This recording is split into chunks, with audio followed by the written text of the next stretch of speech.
What's up, everybody? Again, this is Chris over at New City Church, part of the Discipling Culture, and want to walk you through a new tool for keeping your life in balance. So let me just kind of give you an example of why this tool is important to me. So growing up after I came to Christ in '99, I spent the next few years of my life doing a fairly good job of sitting with the Lord, but not knowing exactly how to live out my Christian walk. I thought my Christian walk exactly looked like me having a quiet time and then me going to church on Sunday.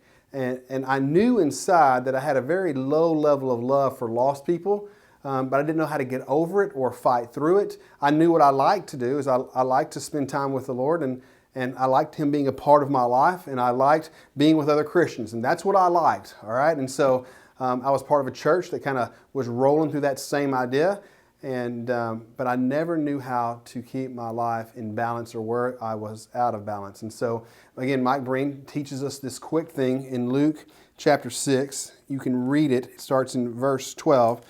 And basically what it says here, it says that Jesus went up on the mountain and He prayed all night. And then He came down off of the mountain and He chose His 12 disciples to walk with. And so from choosing those 12, it says that He renamed them and then He took them out into the community and began to meet people's needs. And so Mike Breen puts this into a very easy little triangle of what he calls the up, the in, and the out. All right, done in those particular orders. Like Jesus stayed up on the mountain and He prayed all night. My guess is that part of His prayer time was asking the Father who was going to be the 12 that He was going to walk with. All right, and so He does this. He comes down off of the mountain. Some theology says that all of John's disciples were down there, as many as 500, and that Jesus picks 12 of those to bring into His life full time. And then He takes those guys and He begins to do ministry in the world. Now, here's the thing. We also believe historically that Jesus spent somewhere around the percentage of 88% with His disciples, which becomes a very challenging thing for us. All right. But we got to start moving that direction. So here's the easy concept: up, in, out, and everything rises and falls with the up.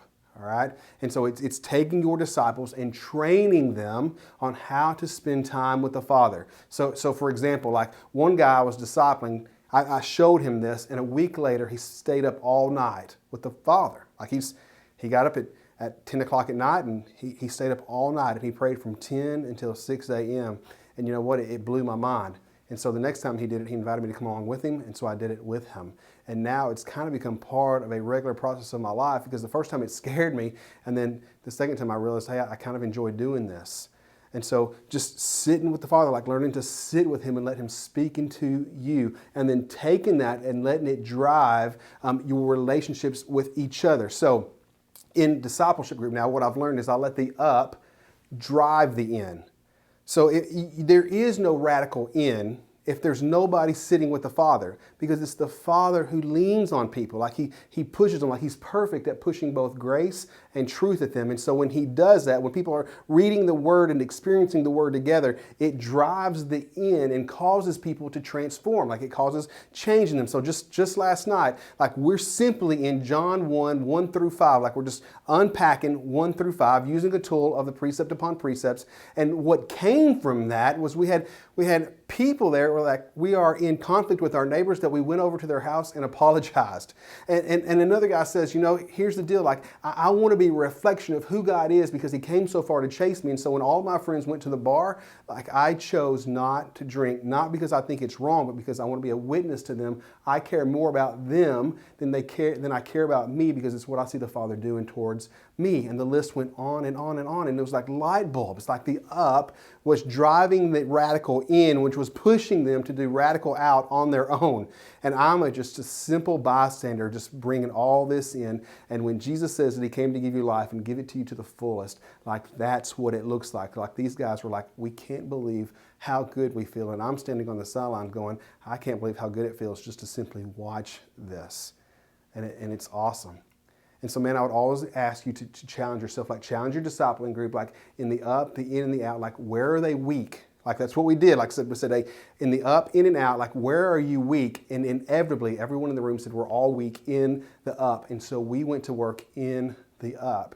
And we're learning that, man, the power is derived just from John 15 of these guys sitting with the Father, the Father rolling into their lives, bringing transformation into them, and then it flowing out onto the people around them. And so up and out comes from Luke chapter 6. Like, for more information on this, just kind of sit with your spiritual parent if you need some more. And man, again, just take a breathe, right? Just rest. All right, this is the Lord's plan, not yours.